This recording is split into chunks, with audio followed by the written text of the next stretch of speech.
Very happy. ಹೆಂಗಿದ್ದೀರಾ ಎಲ್ಲರೂ? I hope everyone is doing good. So ಹೋದ್ session ಅಲ್ಲಿ ನಾವು ಏನ್ ನೋಡಿದ್ವಿ? ಸಿಂಪಲ್ ಫ್ಯೂಚರ್ ಟೆನ್ಸ್ ಅನ್ನ ನೋಡಿದ್ವಿ. ಅಂದ್ರೆ ಸಾಮಾನ್ಯವಾಗಿ ಭವಿಷ್ಯತ್ ಕಾಲದಲ್ಲಿ ಇರೋ ವಾಕ್ಯಗಳು ಹೇಗೆ ಆ ಉಪಯೋಗಿಸ್ತೀವಿ, ಹೇಗೆ ಬಳಸ್ತೀವಿ, ಅದ್ರದ್ದು ಸೆಂಟೆನ್ಸ್ ಪ್ಯಾಟರ್ನ್ ಹೇಗಿರುತ್ತೆ, ಅದ್ರದ್ದು ಸ್ಟ್ರಕ್ಚರ್ ಹೇಗಿರುತ್ತೆ ಅಂತ ನಾವು ತಿಳ್ಕೊಂಡ್ವಿ ಅಲ್ವಾ? ಸೊ ಇವತ್ತಿನ ಕ್ಲಾಸ್ ಅಲ್ಲಿ ಆ ಸಿಂಪಲ್ ಫ್ಯೂಚರ್ ಟೆನ್ಸ್ ಅಲ್ಲೇ ಎರಡಿದೆ, ವಿಲ್ ಮತ್ತೆ ಗೋಯಿಂಗ್ ಟು. ಈ ಎರಡನ್ನು ನಾವು ಉಪಯೋಗಿಸ್ತೀವಿ, ಆದ್ರೆ ಎರಡನ್ನು ಬೇರೆ ಬೇರೆ ಸಂದರ್ಭಗಳಲ್ಲಿ ಬಳಸೋ ತರ ಇರುತ್ತೆ. ನೋಡಿದ್ರೆ I am going to my grandmother's house this weekend. I will be going to my grandmother's house this weekend ಅಂತ ಹೇಳ್ಬೋದು. ಆವಾಗ ನಾನು ಯಾವ್ದನ್ನ ಎಲ್ಲಿ ಉಪಯೋಗಿಸ್ಬೇಕು? ವಿಲ್ ಉಪಯೋಗಿಸ್ಬೋದಾ, ಇಲ್ಲಾಂದ್ರೆ ಗೋಯಿಂಗ್ ಟು ಹೇಳ್ಬೇಕಾ ಅನ್ನೋದು ಒಂಥರ ಡೌಟ್ ಬರುತ್ತೆ. ಸೊ ಇದನ್ನ ನಾವು ತಿಳ್ಕೊಳ್ಳೋಣ. ಇದೆಲ್ಲ ನೋಡೋಕ್ ಮುಂಚೆ ಒಂದ್ ಸಣ್ಣ ಪುಟ್ಟ ಥಾಟ್ ನಾನು ಬೋರ್ಡಲ್ಲಿ ಬರ್ಬಿಟ್ಟಿದ್ದೀನಿ. One secret of success in life is for a man to be ready for his opportunity when it comes. ಒಬ್ಬ ಮನುಷ್ಯನ ಜೀವನದಲ್ಲಿ ಯಾವುದೇ ಒಂದು ಅವಕಾಶ ಬಂದ್ರು ಅದನ್ನ ಉಪಯೋಗಿಸ್ಕೋಬೇಕು, ಅದನ್ನ ಬಿಡಬಾರ್ದು. ಅದೊಂದೇ ಆ ಮನುಷ್ಯನ ಜೀವನದಲ್ಲಿ ಇರೋ ಒಂದು ರಹಸ್ಯ. It's a secret for success in a man's life. That is to make use of the opportunities that comes his way. ಅವ್ರು ಬರೋ ದಾರಿಯಲ್ಲಿ ಬರೋ ಅವಕಾಶಗಳನ್ನ ಬಿಡದೆ ಅದನ್ನ ಉಪಯೋಗಿಸದೆ ಆ ಮನುಷ್ಯನ ಒಂದು ಜೀವನದಲ್ಲಿ ಗೆಲ್ಬೇಕು, ಸಕ್ಸಸ್ಫುಲ್ ಆಗಿರ್ಬೇಕಂದ್ರೆ it is necessary for him to use every opportunity comes in his way. Okay,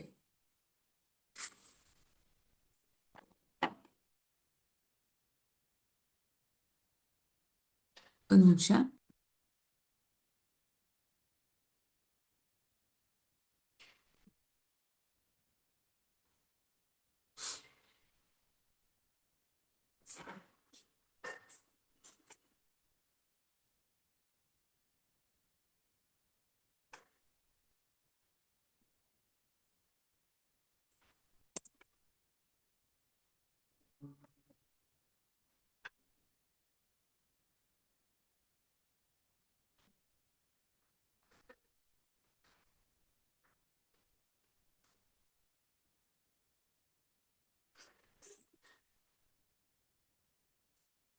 ಒಂದು ನಿಮಿಷ ಮಕ್ಕಳೇ, ಸ್ಕ್ರೀನ್ ಶೇರ್ ಮಾಡ್ತಾ ಇದ್ದೀನಿ.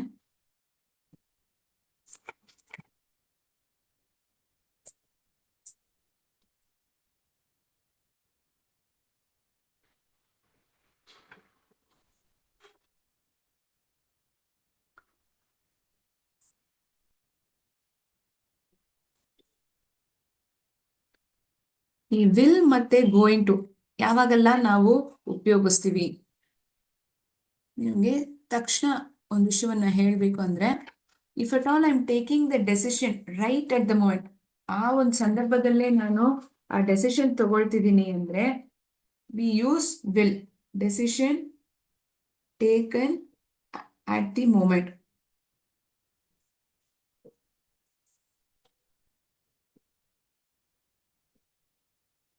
I will go to temple in the evening. ನಾನು ಸಾಯಂಕಾಲ ದೇವಸ್ಥಾನಕ್ಕೆ ಹೋಗ್ತೀನಿ.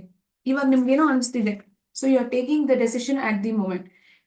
ಇವಾಗ ಗೋಯಿಂಗ್ ಟು ಅನ್ನೋದನ್ನ ಯಾವಾಗ ಉಪಯೋಗಿಸ್ತೀವಿ ಅಂದ್ರೆ there is a prior plan. ಮುಂಚೆನೆ ಏನೋ ಒಂದು ವಿಷಯನ ಪ್ಲಾನ್ ಮಾಡಿ ಇಟ್ಟಿದ್ದೀರಾ, ಅದನ್ನ ಎಕ್ಸಿಕ್ಯೂಟ್ ಮಾಡೋದಕ್ಕೆ ಉಪಯೋಗಿಸ್ತೀವಿ ಅಂದ್ರೆ ಆಗ ಗೋಯಿಂಗ್ ಟು ನ ನಾವು ಉಪಯೋಗಿಸೋದು.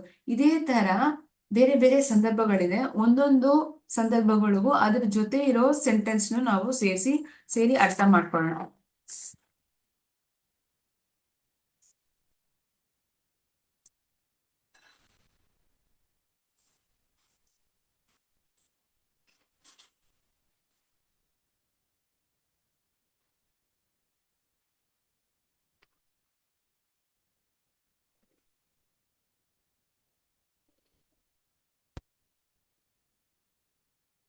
Quick decisions taken at the moment, we use will. When there is something called as a prior plan, when there is prior plans, we use going to. Okay, is there any instances that we use, any other instance that we use will? Habits and predictable behaviors, promises, offers and threats.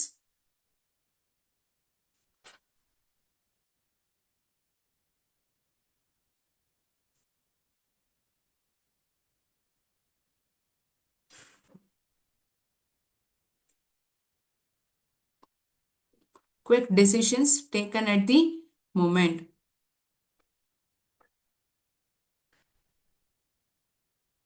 ಇಲ್ಲಿ ಯಾವ sentence ಇಲ್ಲಿ ನಾವು ಉಪಯೋಗಿಸಬಹುದು?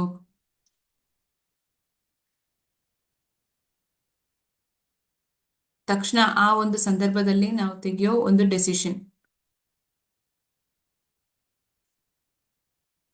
ಇಲ್ಲಿ ನೋಡಿದ್ರೆ ಏನೆಲ್ಲ sentences ಇದೆ. Something is going to happen at any moment. They are going to announce the winner any moment now.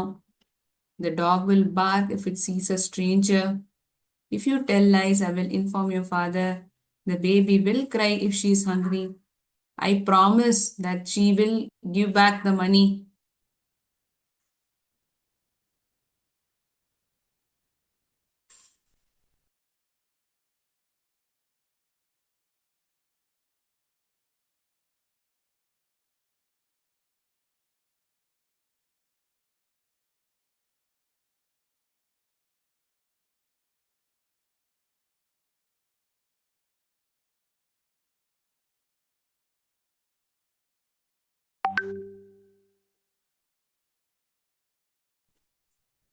It looks cloudy. I will take an umbrella. ತುಂಬಾ ಮೋಡವಾಗಿದೆ, ನಾನೊಂದು ಛತ್ರಿನ ತಗೊಂಡು ಹೋಗ್ತೀನಿ. So for prior plans I told I'll be using going to. She is going to visit her grandparents this weekend. She is going to visit her grandparents this weekend. She is going to buy a new phone soon. ಇನ್ನು ಸ್ವಲ್ಪ ದಿನಗಳಲ್ಲಿ ಅವಳು ಒಂದು ಹೊಸ phone ನ ತಗೊಳ್ತಾಳೆ. Habits, predictable behaviour. ಆವಾಗ will ನ ಉಪಯೋಗಿಸ್ತೀವಿ. For habits and predictable behaviour we use will. The dog will bark if it sees a stranger. ಯಾರಾದ್ರೂ ಒಬ್ರು ಹೊಸೊಬ್ರನ್ನ ನೋಡಿದ್ರೆ ಆ ನಾಯಿ ಬೊಗಳುತ್ತೆ. The baby will cry if she is hungry. ಮಗುಗೆ ಹಸಿವಾಯ್ತು ಅಂದ್ರೆ ಅದು ಅಳತ್ತೆ. So two instances wherein we are using will. First one is quick decisions taken at the moment. Second one, habits and predictable behaviors.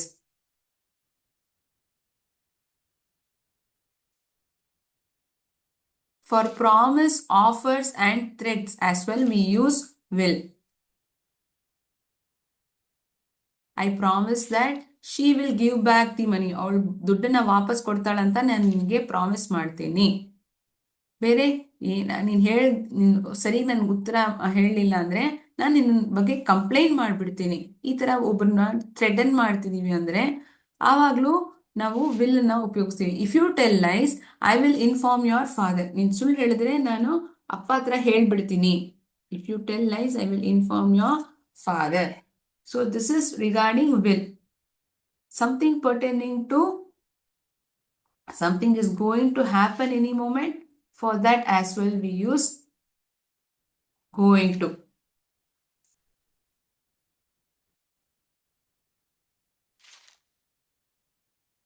The train is going to leave any moment. ಯಾವಾಗ ಬೇಕಾದರೂ ಆ train ಇಲ್ಲಿಂದ ಹೊರಡಬಹುದು. They are going to announce the winner any moment now. I'm so sorry. Check ಮಾಡಿ ನೋಡೋಣ.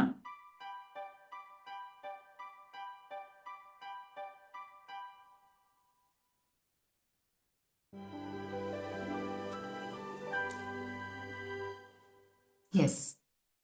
So the instances wherein we use will and going to is being told. First one is decision taken at the moment, we use will. The second instance is promises, threats and offers. ಯಾರಿಗೋ ಒಬ್ಬರಿಗೆ promise ಮಾಡ್ತಿದ್ದೀನಿ, ಇಲ್ಲಾಂದ್ರೆ threaten ಮಾಡ್ತೀನಿ. ಈ ತರ ಹೇಳಲಿಲ್ಲ ಅಂದ್ರೆ ನಿನ್ನ ನಾನು ಅಪ್ಪ ಹತ್ರನೋ ಅಮ್ಮ ಹತ್ರನೋ ಹೇಳ್ಕೊಟ್ಬಿಡ್ತೀನಿ. ಈ ತರ ಥ್ರೆಟನ್ ಮಾಡೋದು. Are you are offering something. Something that has prior plans, we use going to. Another instance, something is going to happen any moment. ಯಾವುದೇ ಒಂದು ಕ್ಷಣದಲ್ಲಿ ಏನೇ ನಡೀಬಹುದು. Something is going to happen any moment. ಯಾವಾಗ ಬೇಕಾದರೂ ಏನ್ ಬೇಕಾದರೂ ನಡೀಬಹುದು. Something is going to happen any moment. So instances wherein will and going to is used. Right? All right.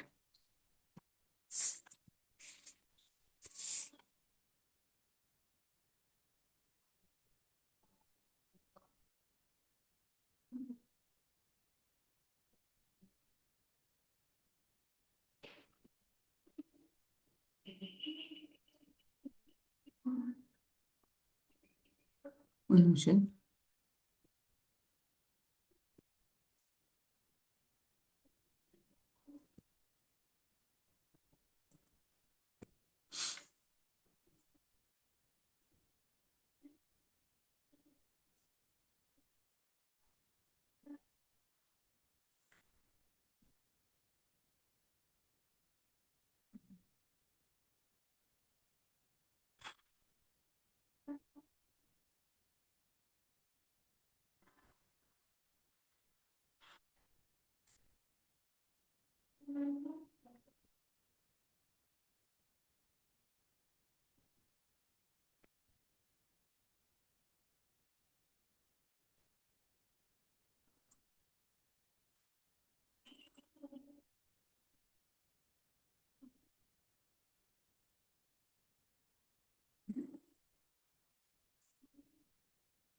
ಯಾವುದೇ ಒಂದು ಕೆಲಸ ಮುಂದೆ ಬರೋ ಕಾಲದಲ್ಲಿ ನಡೀತಾನೆ ಇರತ್ತೆ ಅಂತ ಹೇಳ್ಬೇಕಂದ್ರೆ ಅದು ಫ್ಯೂಚರ್ ಕಂಟಿನ್ಯೂಸ್ ಟೆನ್ಸ್ ಅಂತ ನಾವು ಅರ್ಥ ಮಾಡ್ಕೋಬಹುದು. So it denotes an action that takes place at a point of time in the future. I will be watching the new Marvel movie along with my brother at 4:30 p.m. tomorrow. ನಾಳೆ 4:15 ಅಷ್ಟರಲ್ಲಿ ನಾನು ಹೊಸದಾಗಿರೋ ಈ Marvel ಮೂವಿನ ನಾನು ನೋಡ್ತಿರ್ತೀನಿ. Expressing on action that will take place over a period of time. ಯಾವುದೇ ಒಂದು ಕೆಲಸ ಅದು ಒಂದು ಸ್ವಲ್ಪ ಹೊತ್ತು ಕಾಲದಲ್ಲಿ ಅದು ನಡೆಯುತ್ತೆ and not all at once. ಒಂದೇ ಸಮಯದಲ್ಲಿ ನಡಿಬೇಕಂತಿಲ್ಲ, but it will definitely happen. The judges will be announcing the winners of the competition at 5 p.m. on Tuesday. Comparing between the present and future. ಇವಾಗಿರೋದಕ್ಕೂ ಮುಂದೆ ಬರೋ ವಿಷಯಕ್ಕೂ ನಾನು ಕಂಪೇರ್ ಮಾಡ್ತಿದ್ದೀನಿ ಅಂದ್ರೆ ಆಗ ಈ ಫ್ಯೂಚರ್ ಕಂಟಿನ್ಯೂಸ್ ಟೆನ್ಸ್ ನ ಉಪಯೋಗಿಸಬಹುದು. This time next month we will be traveling to Canada. ಈ ಒಂದು ಸಮಯ ಮುಂದಿನ ತಿಂಗಳಲ್ಲಿ ನಾವು ಕೆನಡಾಗೆ ಪ್ರಯಾಣ ಮಾಡ್ತಿರ್ತೀವಿ. Indicating more than one action taking place at the same time in the future. ಒಂದೇ ಸಮಯದಲ್ಲಿ ಒಂದಕ್ಕಿಂತ ಹೆಚ್ಚಾಗಿರೋ ಕೆಲಸ ಅಲ್ಲಿ ಒಂದೇ ಸಮಯದಲ್ಲಿ ನಡೀತಾ ಇರತ್ತೆ. ಯಾವಾಗ? ಇವಾಗಲ್ಲ, ಸ್ವಲ್ಪ ಹೊತ್ತಾದ್ಮೇಲೂ ಇರ್ಬೋದು. Sheena told me that she cannot make it to the reception tomorrow because she will be traveling to Bangalore. ಯಾಕೆ ಅವಳಿಗೆ ರಿಸೆಪ್ಷನ್ಗೆ ಬರಕ್ಕಾಗಲ್ಲ? ಯಾಕಂದ್ರೆ ಅವಳು ಬ್ಯಾಂಗ್ಳೂರ್ಗೆ ಟ್ರಾವೆಲ್ ಮಾಡ್ತಿರ್ತಾಳೆ. ಆ ಕಾರಣಕ್ಕೋಸ್ಕರ.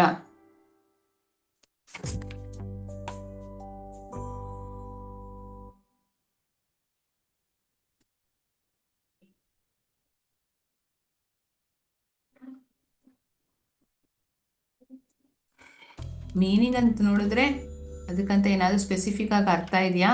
S. The future continuous tense is generally used to represent an event or action that is happening at a certain point in time in the future. The tense is also called future progressive tense. ನಾನು already ಹೇಳಿದ್ದೀನಿ, ಕಂಟಿನ್ಯೂಸ್ಗೆ ಮತ್ತೊಂದರ ಹೆಸರಿದೆ, ಅದು ಏನಂದ್ರೆ progressive tense, as it denotes an action or event that is progressing or continuing at a particular time in the future. Definition. ಇದಕ್ಕೆ ಏನಾದರೂ ಒಂದು definition ಇದೆಯಾ? According to the Cambridge Dictionary, it is defined as a tense that is used to refer to temporary actions and events that will be in progress at a particular time in the future. ಮುಂದೆ ಬರೋ ಕಾಲದಲ್ಲಿ ಒಂದು particular time ಅಲ್ಲಿ ಆ ಕೆಲಸವಾದದ್ದು ನಡೀತಾನೆ ಇರತ್ತೆ. But it is a temporary action, permanent ಅಲ್ಲ. It's a temporary one, but that will be happening. This is the definition given by Cambridge Dictionary.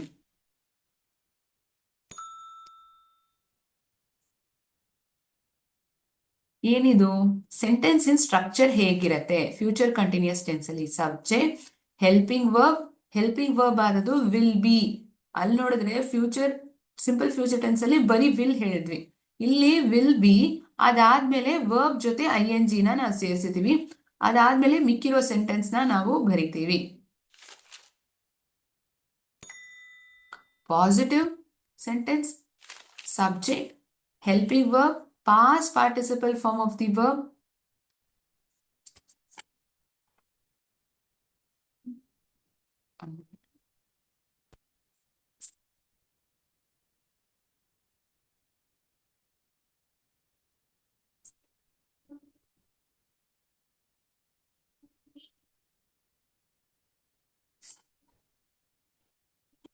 ಒಂದು ನಿಮಿಷ ಮಕ್ಕಳೇ.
Present participle form of the verb, then the remaining sentence.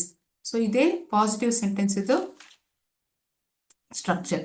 ಇದಕ್ಕೆ ಏನಾದ್ರೂ ಒಂದು ಉದಾಹರಣೆ ಕೊಡಕ್ಕಾಗತ್ತಾ ma'am? ಕನ್ನಡದಲ್ಲೂ ಇದ್ರೆ ತುಂಬಾ ಒಳ್ಳೇದು. Yes, I will be achieving great things. ನಾನು ಉತ್ತಮ ಸಾಧನೆ ಮಾಡುತ್ತಿರುತ್ತೇನೆ. ನಾನು ಉತ್ತಮ ಸಾಧನೆ ಮಾಡುತ್ತಿರುತ್ತೇನೆ. She will be shining bright. ಅವಳು ಪ್ರಕಾಶಮಾನವಾಗಿ ಹೊಳೆಯುತ್ತಿರುತ್ತಾಳೆ. She will be shining bright. She ಅನ್ನೋದು ಸಬ್ಜೆಕ್ಟ್, ವಿಲ್ ಬಿ ಅನ್ನೋದು ಹೆಲ್ಪಿಂಗ್ ವರ್ಬ್ಸ್ ಇಲ್ಲಿ ಉಪಯೋಗಿಸ್ತಿರೋದು. Shine plus ING, shining, that is the present participle form of the verb. ಅದಾದ್ಮೇಲೆ ಬ್ರೈಟ್, ಮಿಕ್ಕಿರೋ sentence. Negative subject, will not be or won't, then the present participle form of the verb, then the remaining sentence. ಇದು negative sentence format. I won't be waiting for you. ನಾನು ನಿನಗೋಸ್ಕರ ಕಾಯ್ತಿರಲಿಲ್ಲ. ನಾನು ನಿಮಗಾಗಿ ಕಾಯುತ್ತಿರುತ್ತಿಲ್ಲ. ನಾನು ನಿಮಗಾಗಿ ಕಾಯುತ್ತಿರುತ್ತಿಲ್ಲ. They won't be coming to the party. ಅವರು ಪಾರ್ಟಿಗೆ ಬರುತ್ತಿರುತ್ತಿಲ್ಲ. ಅವರು ಪಾರ್ಟಿಗೆ ಬರೋದಿಲ್ಲ. They won't be coming. ಯಾವಾಗ ಬಂದಿಲ್ಲ ಅಂತ ಹೇಳ್ತಿದ್ದೀರಾ? ಇನ್ಮೇಲೆ ಬರಲ್ಲ ಅಂತ ಹೇಳ್ತಿರೋದ? They won't be coming. will not ಅನ್ನೋ ಕಾಂಟ್ರಾಕ್ಟೆಡ್ ಫಾರ್ಮೇ won't ಅನ್ನೋದು.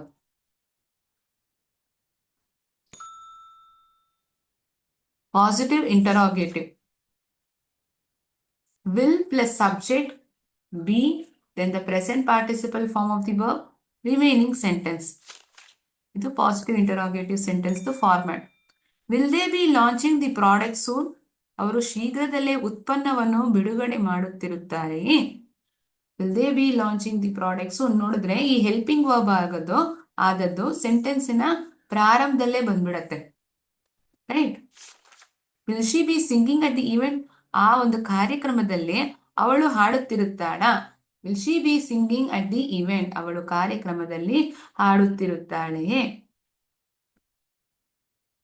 This is negative interrogative. ಒಂದು ಕೆಲಸ ನಡೀತಿರೋದಿಲ್ವಾ?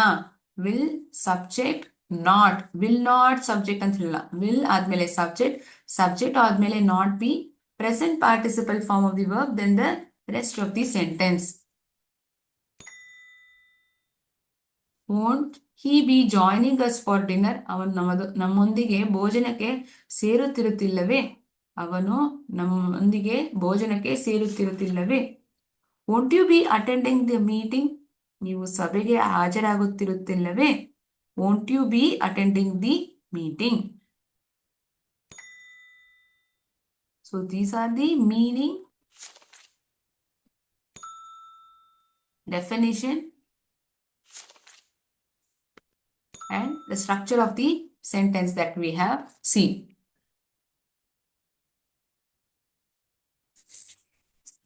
ಸಾಮಾನ್ಯವಾಗಿ ಅದರದ್ದು ಉಪಯೋಗವನ್ನು ನಾವು ನೋಡ್ಬಿಟ್ಟಿದ್ದೀವಿ.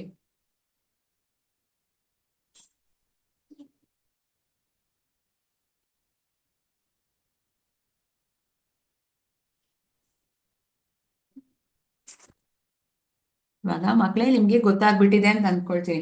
ಇಲ್ಲಿ ಹೇಗೆ ಫ್ಯೂಚರ್ ಕಂಟಿನ್ಯೂಸ್ ಟೆನ್ಸ್ ಆಗಿರೋ ಸೆಂಟೆನ್ಸ್ ನಾವು ಉಪಯೋಗಿಸ್ತೀವಿ ಅಂತ. ಹೇಗೆ ಬರುತ್ತೆ?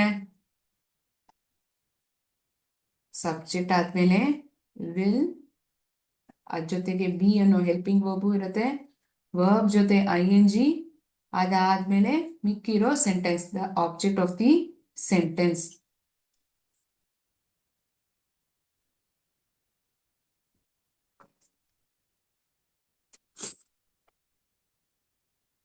ಸೊ ಇದು future continuous tense.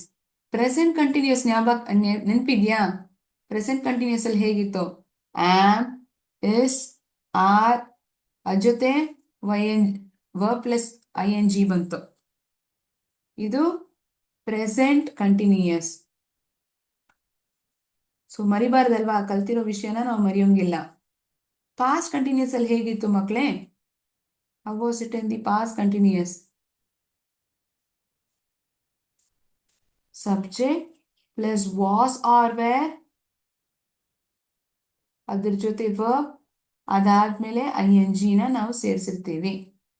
Subject plus was or were, ಅದ್ರ ಜೊತೆ ವರ್ಬ್ ಪ್ಲಸ್ ING ಇತ್ತಂದ್ರೆ ಅದು ಪಾಸ್ಟ್ ಕಂಟಿನ್ಯೂಸ್. ಇದು future continuous, present continuous, past continuous. ಯಾಕೆ ಇದು ಮ್ಯಾಮ್ ಹೇಳ್ತಿದ್ದಾರೆ ಮತ್ತೆ? ಯಾಕಂದ್ರೆ ನಿಮ್ಗೆ ಇವಾಗ ಬರೋ ಮಲ್ಟಿಪಲ್ ಚಾಯ್ಸ್ ಕ್ವೆಶನ್ಸ್ ಅಲ್ಲಿ ನೀವು ಕಂಡುಹಿಡಿಬೇಕಾಗತ್ತೆ. ಆ ಒಂದು ಸೆಂಟೆನ್ಸ್ ಪ್ರಕಾರ ಪ್ರೆಸೆಂಟ್ ಕಂಟಿನ್ಯೂಸ್ ಬರತ್ತಾ, ಪಾಸ್ಟ್ ಕಂಟಿನ್ಯೂಸ್ ಇಲ್ಲದೆ ಫ್ಯೂಚರ್ ಕಂಟಿನ್ಯೂಸ್ ಬರತ್ತಾ ಅಂತ ನೀವು ಗುರುತಿಸ್ಬೇಕು. ಆಯ್ತಾ? ನೋಡೋಣ ಎಷ್ಟು ಜನ ಸರಿಗೆ ಕಂಡುಹಿಡಿತೀರಾ ಅಂತ.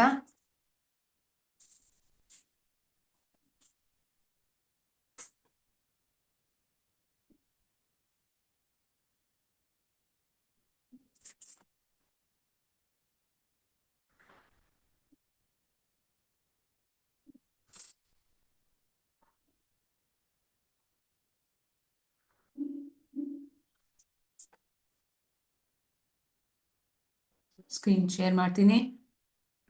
ಆನ್ಸರ್ ಮಾತ್ರ ಬರೆದ್ರೆ ಸಾಕು, ಓಕೆನಾ? So these questions it includes all three continuous form: present continuous, past, future.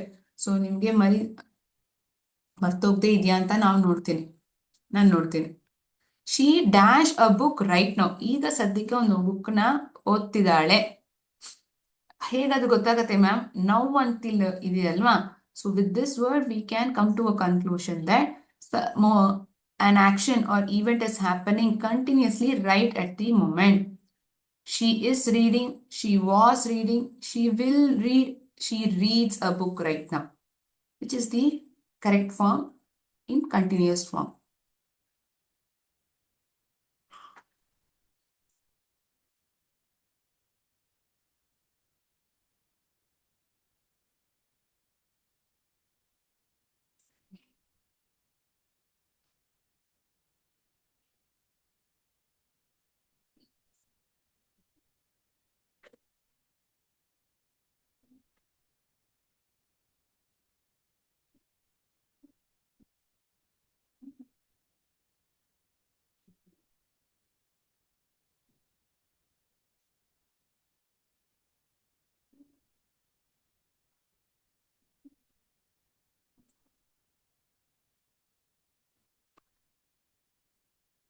ಎರಡನೇ ಪ್ರಶ್ನೆ, they dash football when it started raining. They play football when it started raining. They were playing, they are playing, they will be playing. When it started raining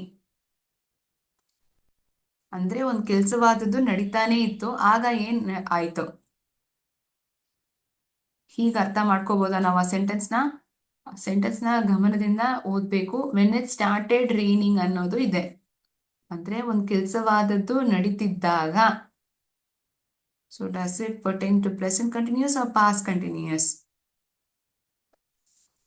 R future?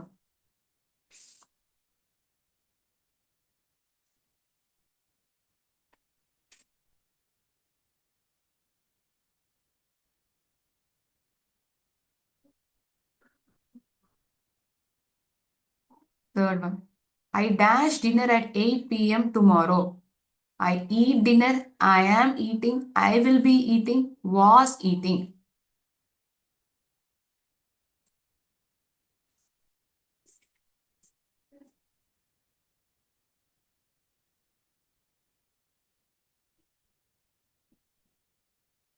ಇವತ್ತಿನ ರಾತ್ರಿ. A, B, C, D. I hope you have chosen the right option. He dashed TV when I called him. He is watching TV, was watching, will be watching, watches.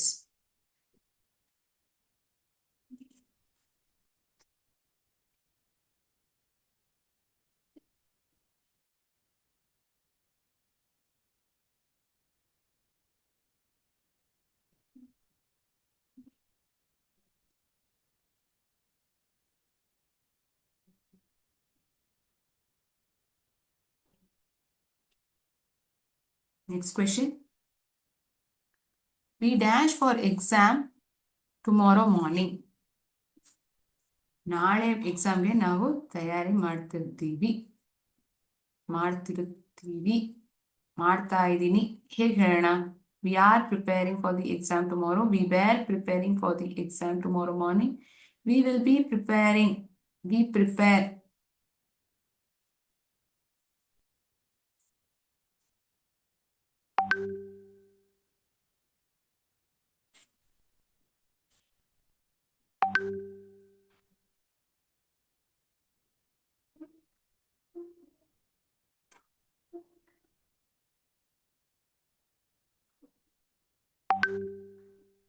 ಆರನೇ ಪ್ರಶ್ನೆ. She dash a song at that moment. At that moment. ಇದನ್ನ ಸರಿಗೆ ಓದ್ಬೇಕು. Is singing, was singing, will be singing, sings. At that moment. ಆ ಒಂದು ಸಂದರ್ಭದಲ್ಲಿ ಆ ಒಂದು ಹಾಡನ್ನ ಹಾಡ್ತಾ ಇದ್ದಾಳೆ, ಹಾಡ್ತಿರುತ್ತಾಳೆ.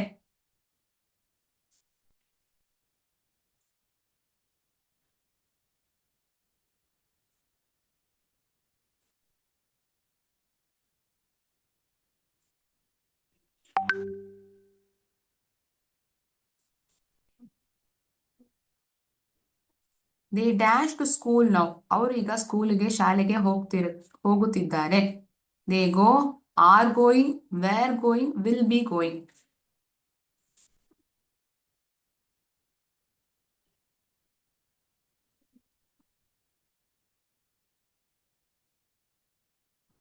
Eighth one. I dash a project next week. I do, am doing, was doing, will be doing.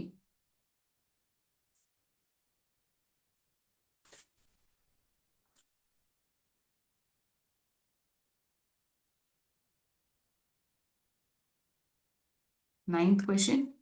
He dashed when the lights went out. He sleeps, is sleeping, was sleeping, will be sleeping.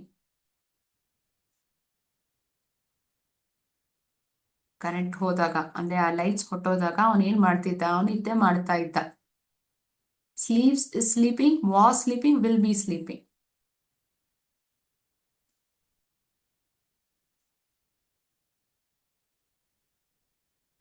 Any question? We dash lunch at 1 p.m. tomorrow. ನಾಳೆ ಮಧ್ಯಾಹ್ನ 1 ಗಂಟೆಗೆ ನಾವು ಊಟ ಮಾಡ್ತಿರ್ತೀವಿ. Eat, are eating, were eating, will be eating.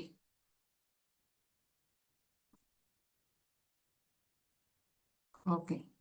ನೀವು ಆ subsection ಬರೆದಿಟ್ಟಿರ್ತೀರಾ ಅಂದ್ಕೊಳ್ತೀನಿ. So quickly look into the options that is being chosen. Put a tick mark besides the answer that you have written. First one is A. Second one is B. Third option is C. Fourth one B.